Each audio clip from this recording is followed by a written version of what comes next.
Before I get into the episode, I have a resource I'd like to share with you. This episode is a part of my boundary setting series, and I have created a boundary setting workbook that contains all of the questions and information in this boundary setting series. And you can either print out the workbook to write in the answers to the questions, or you can fill it in on your computer, tablet, or phone. The best way to use this workbook is to follow along with these episodes and fill it out as you go along, but you can also go through it on your own if you prefer to do it that way.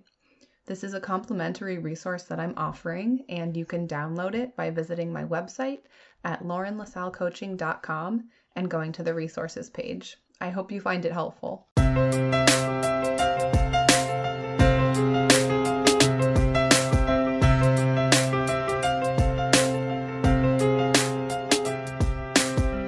Welcome to the Highly Sensitive Podcast.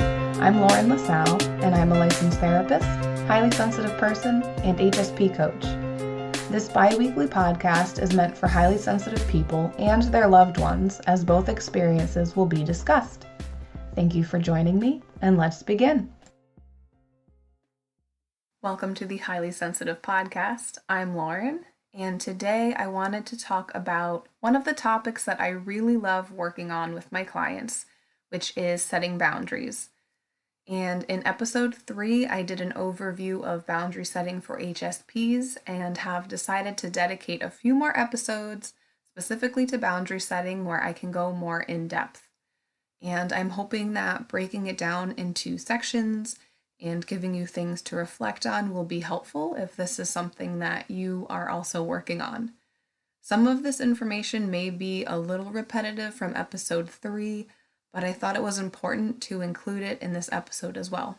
Today we will be talking about barriers to setting boundaries, which is a great place to start before getting into boundary setting itself.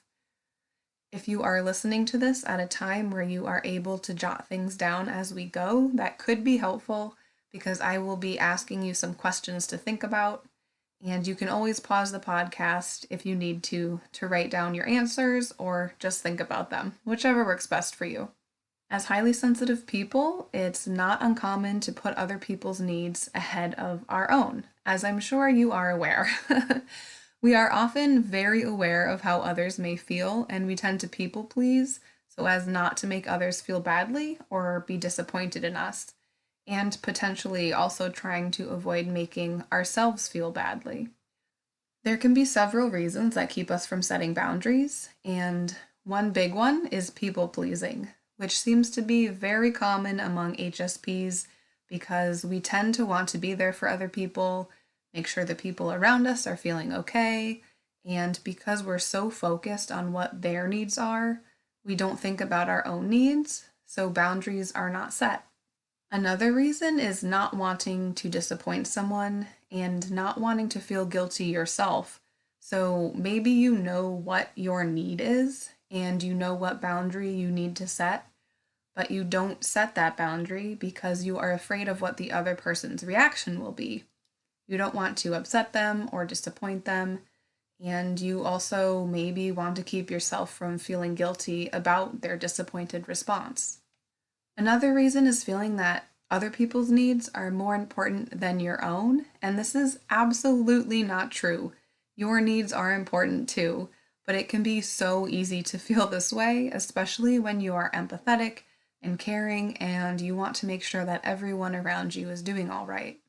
And another reason is thinking that this person needs you to help them or to fix them, which is a trap that I used to fall into all the time growing up, thinking that I'm the person that this other person needs because they always come to me, so I need to be available whenever they need me. So, why do HSPs tend to put others' needs ahead of our own? Sometimes it is having an awareness of how other people may feel. Like I mentioned before, we don't want them to feel disappointed or upset. We might people please to avoid making others disappointed, and we also might want to avoid making ourselves feel badly. Your experiences that you've had in your life influence how you think and feel about setting boundaries. So maybe you've had experiences where you are trying to set boundaries and it's not responded to well at all, so eventually you just stop trying because it doesn't seem worth it. Or maybe you're so used to being there for other people that you're not used to identifying your own needs. Some common feelings related to setting boundaries, especially for HSPs, include guilt, anxiety, fear, and disappointment. So take a minute and think about what feelings come up for you when you think about setting boundaries. So this could be related to identifying your own needs. It could be related to having a conversation with somebody about setting a boundary. It could be related to how you think the other person will feel or how you'll feel. Or you can think about an experience in the past that you had with boundary setting and what feelings came up then.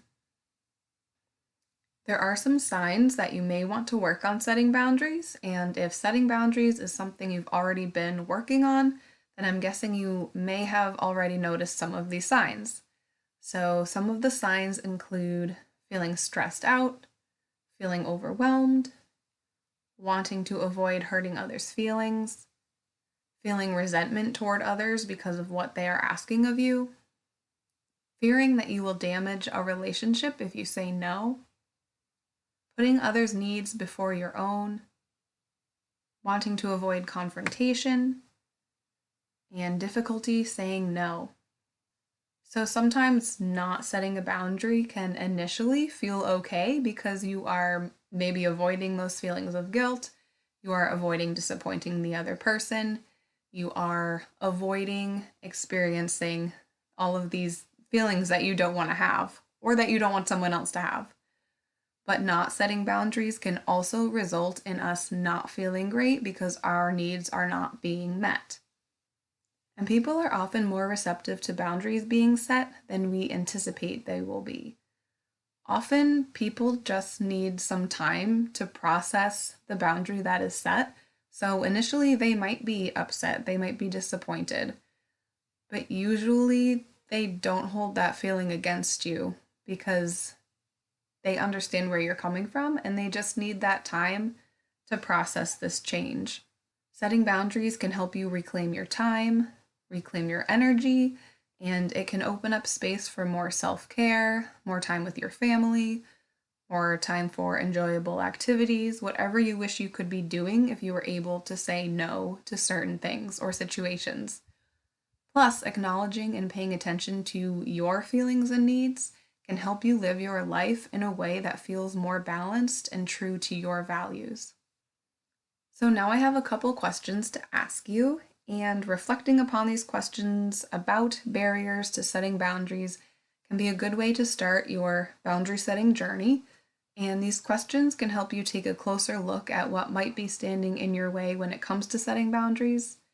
And having a better understanding of the answers to these questions can be beneficial to actually starting to set boundaries. So here are the questions. What is keeping me from setting boundaries with others? What feelings come up for me when I think about setting boundaries? How do I think other people will respond if I set a boundary? What are some of my past experiences with setting boundaries, and what were the results? I hope this episode has helped you identify and think about what your barriers to setting boundaries are. And if you feel like you could use some one-to-one support with this, you can email me at lauren@laurenlasallecoaching.com to schedule a complimentary connection call with me. If you have any ideas for episode topics, if you have any questions for me to answer on the podcast, or if you would like to write an email sharing your story for me to read on the podcast, you can email me at lauren@laurenlasallecoaching.com. You can find out more about my coaching program, as well as resources and links to my social media by visiting my website at laurenlasallecoaching.com. There is also a link on my website to join my email list, and by doing so, you will receive a free resource from me called 5 Self-Care Tips for Highly Sensitive People. Before I sign off, I will leave you with a quote.